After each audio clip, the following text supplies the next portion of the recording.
Welcome. My name is Irma, and I am a physiotherapist at the Queensway Carleton Hospital. Today, I will be outlining what to expect when planning for a knee replacement. In this video, I will be reviewing the knee anatomy, a brief review of the total knee replacement surgery, the do's and the don'ts post-surgery, and how it affects your function in daily activities. We will also review what happens after you are discharged from the hospital. Please have a paper and pen with you to jot down questions that you may have for us while watching this video. This is a planned elective surgery. You need to be organized, plan ahead, and anticipate your discharge needs. It is all in your hands to ensure your surgery is a success. There are many diseases that can affect the bones and the knee joint. The knee becomes worn, painful, and hard to move. A partial or total knee replacement is done to reduce the pain and to make walking easier. This operation is usually very successful with few complications. The knee is the largest joint in the body. Here is a model of the total knee prosthesis. The worn area of the femur or thigh bone is replaced with a metal implant, and the worn area of the tibia or shin bone is replaced with a matching plastic-lined implant.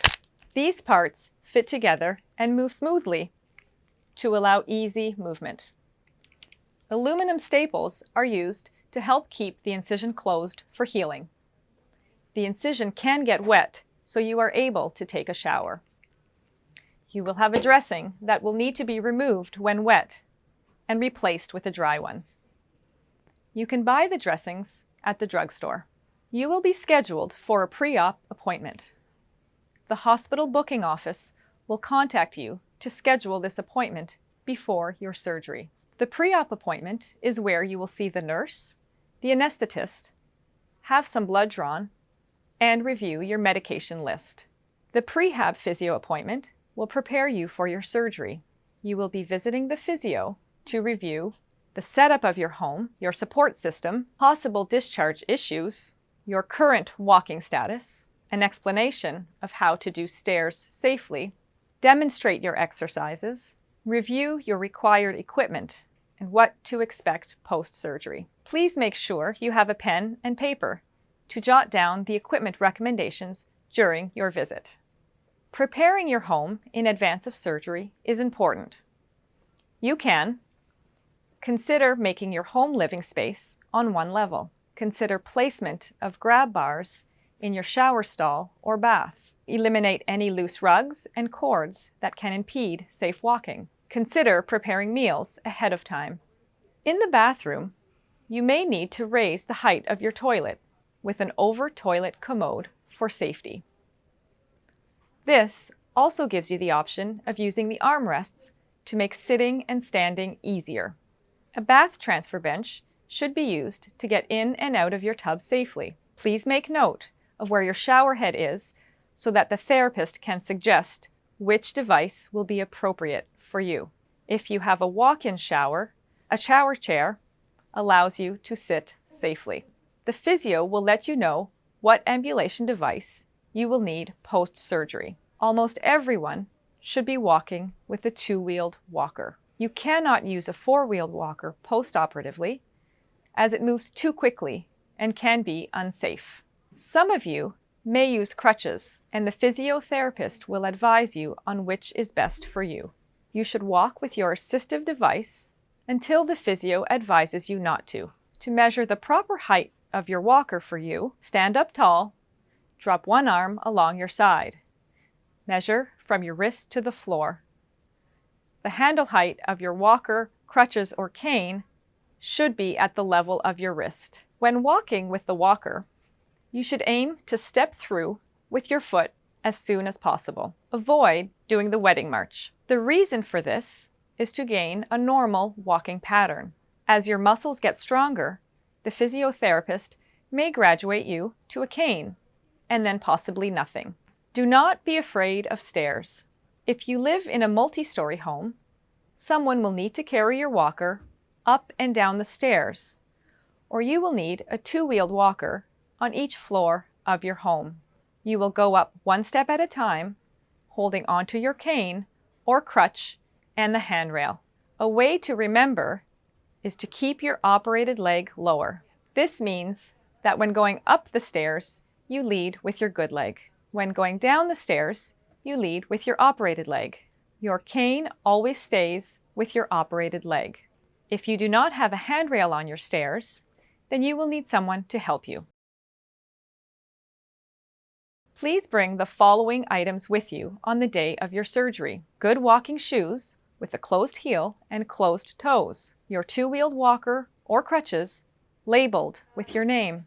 If you are scheduled to stay overnight, bring your toiletries such as toothbrush, toothpaste, soap, deodorant, and Kleenex. After surgery, the physiotherapist and rehabilitation assistant will stand you by the side of your bed. You will start by taking a few steps next to your bed with your two-wheeled walker.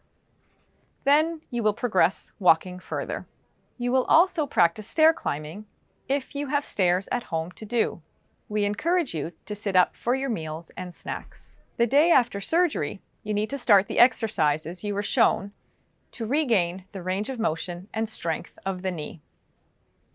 You need to do them daily, 3 times per day.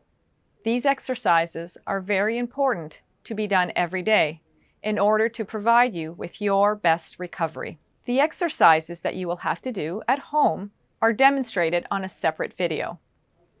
You can also find them in your booklet. Most people go home the same day as their surgery. This is best practice. Your surgeon will talk to you about your discharge day. You will need to plan where you are going to stay once discharged. If you decide to go home, we recommend that someone stays with you for the first 72 hours post-surgery. Afterwards, you need to consider who will make meals, help you with groceries, clean house, etc. Or you may want to consider going to a retirement home for a convalescent stay. Most people stay 10 to 14 days or longer before going home. You have to organize this stay on your own, and it is at your own cost. What happens once discharged?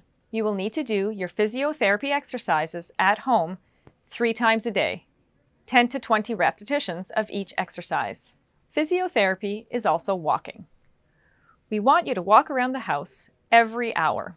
Physiotherapy is a very important part of your recovery after your joint replacement. It can help you in many parts of your life, such as feeling safe when walking, increasing range of motion, and reducing pain after surgery.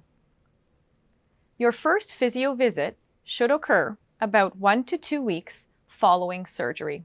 If you are returning to QCH for your post-op physio, you will be given your outpatient appointment day and time before you are discharged home. If you choose to go to another public-funded care site, we will fax the referral for you to your chosen location. They will call you to book your appointment. If you have not received a call in a few days, please call them directly. You can also use your private benefits to have physiotherapy at a clinic of your choice. In this case, you will need to call the clinic yourself to make the first appointment.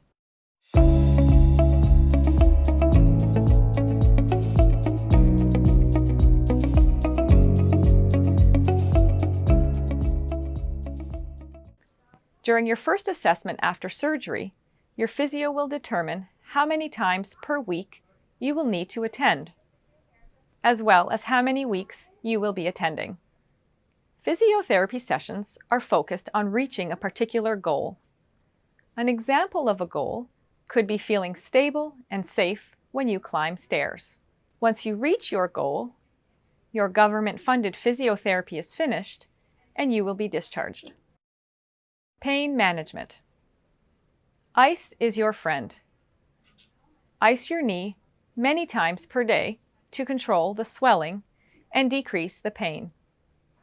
Always ice your knee right after you have done your exercises. This is a cryocuff that can be purchased. The sleeve contains cold water to prevent swelling. You can detach the sleeve from the cooler and leave the sleeve on all day or night. You will need to change the water in the sleeve when it becomes warm. Gel packs or bags of frozen peas or corn can also be used for 10 to 15 minutes at a time. Always put a tea towel or pillowcase between the ice pack and your skin. Take your pain medications regularly, particularly for the first few weeks post-op, so you can exercise several times each day. Do your exercises 30 to 45 minutes after you have taken your pain medication. Expect that you will have a fair amount of pain for several weeks after surgery. Often, this pain will limit your sleep. One of the common features after surgery is bruising, which can extend throughout the entire leg. Another common feature after surgery is moderate swelling in the knee. Swelling into your foot should be minimal.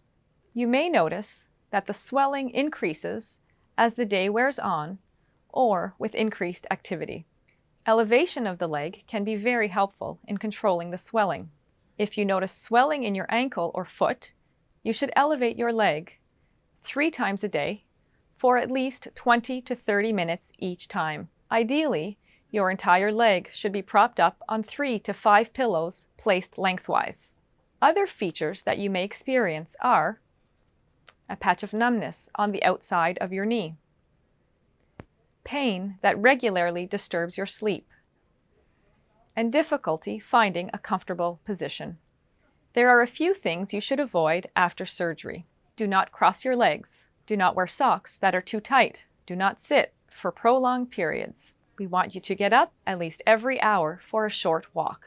After a knee replacement surgery, you cannot drive for 4 to 6 weeks for a left total knee replacement and 6 to 8 weeks for a right total knee replacement.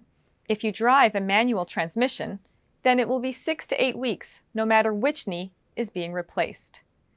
You cannot drive if you are still taking narcotics. Make sure you find alternate methods of transportation during that time frame. An important message to finish off the presentation: do your physiotherapy exercises every day before and after surgery. These exercises are very important to be done every day in order to provide you with your best recovery. Patient surveys. We often do surveys to improve patient care and programs. We would appreciate you taking the time to complete these surveys. Thank you in advance for helping us to improve your care. After watching the video and reading your booklet, please jot down any questions you may have so that you can ask us during your visit with the physiotherapist. We hope that this video answered most of your questions. Please refer to your total knee replacement booklet for more details. We wish you all the best and a speedy recovery with your knee surgery. Thank you.